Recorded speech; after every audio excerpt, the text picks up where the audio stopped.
छोटे से गांव नंगल में ख्वाहिश नाम की एक प्यारी सी लड़की रहती थी। वह बहुत जिज्ञासु थी और हर दिन नए नए सवाल पूछती थी।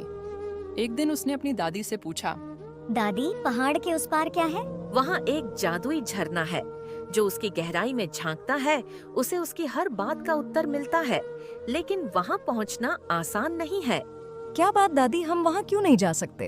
बेटा, वहाँ पे बहुत घना जंगल है और वहाँ जंगली जानवर रहते हैं, जैसे कि शेर, चीते, भालू, लोमड़ी, बंदर और भी खूंखार जानवर। उसने ठान लिया कि वह जादुई झरने को ढूंढेगी।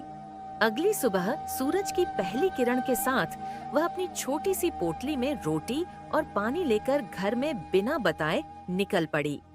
रास्ता कठिन था, घने जंगल, ऊंची चट्टानें और डरावने जानवर, लेकिन ख्वाहिश ने हार नहीं मानी। चलते चलते उसने एक बूढ़े तोते को देखा जिसकी चोंच में कांटा चुभा था। ओहो, ये क्या, तोते को तो बहुत बड़ा कांटा लगा हुआ है। क्यों ना मैं इस कांटे को निकाल दूं? फिर ख्वाहिश तोते की चोंच से कांटा निकाल देती है। धन्यवाद बच्चे, तुमने मेरी मदद की। मैं तुम्हारी क्या सहायता कर सकता हूँ? जो जंगल में जादुई झरना है, मैं उसे देखना चाहती हूँ। इस जंगल के आखिरी हिस्से में तुम्हें एक पेड़ की बहुत सी उलझी हुई लताएं मिलेंगी। वहाँ मेरा दोस्त बंदर रहता है, वह तुम्हें रास्ता दिखाएगा। ख्वाहिश बंदर की तलाश में निकल पड़ी। बंदर की तलाश में जा रही थी, अचानक से वहाँ पर शेर आ गया। हे भगवान, ये शेर कहाँ से आ गया? मैं क्या करूँ? हे भगवान, आप ही मेरी मदद करो। फिर थोड़ी देर बाद शेर वहाँ से चला जाता है। फिर ख्वाहिश बंदर की तलाश में निकल पड़ी। जंगल बहुत ही डरावना था और जंगली जानवर भी ख्वाहिश जानवरों से बचते जा रही थी। तभी वहाँ पर जहरीला सांप आ गया था। ख्वाहिश वहीं रुक गई और सांप वहाँ से चला गया। ख्वाहिश ने तोते की बताए अनुसार जंगल के उस हिस्से में पहुंची।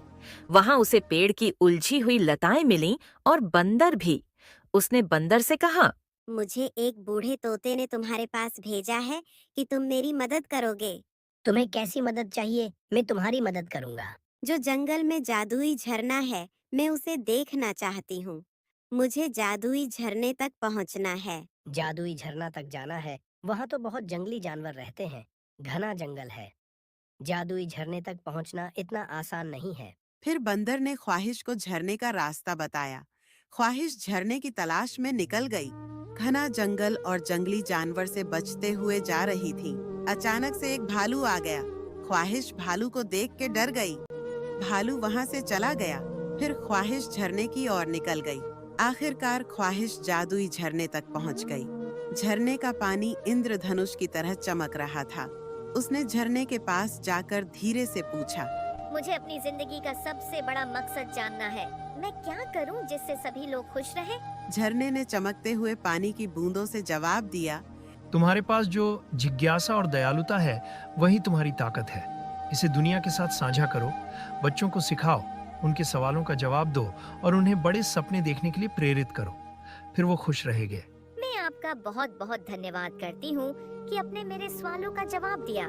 ख्वाहिश ने झरने की बात सुनकर वह वहाँ से घर को जाने के लिए निकल गई और कहने लगी कि दादी ने सही कहा था, यह तो सच में जंगली जानवर हैं। ख्वाहिश घर पहुँच गई। तभी ख्वाहिश की मम्मी ने कहा कि बेटा, तुम अकेले कहाँ चली गई थी? हम बहुत परेशान हो गए थे। बेटा, ऐसे बिना बताए कहीं नहीं जाते हैं। मम्मी, दादी ने मुझे बताया था कि जंगल के उस पार एक जादुई झरना है। मैं उसे देखने गई थी। ख्वाहिश की जिज्ञासा ने उसे एक नई राह दिखाई थी और उसकी कहानियाँ बच्चों के सपनों को पंख देती थीं। ख्वाहिश अब गांव के बच्चों को प्रेरणा देने लगी और बच्चों को सच्चाई के राह पर चलना सिखाती थी। अब वह गांव के बच्चों को कहानियाँ सुनाती और उन्हें नई नई चीजें सिखाती।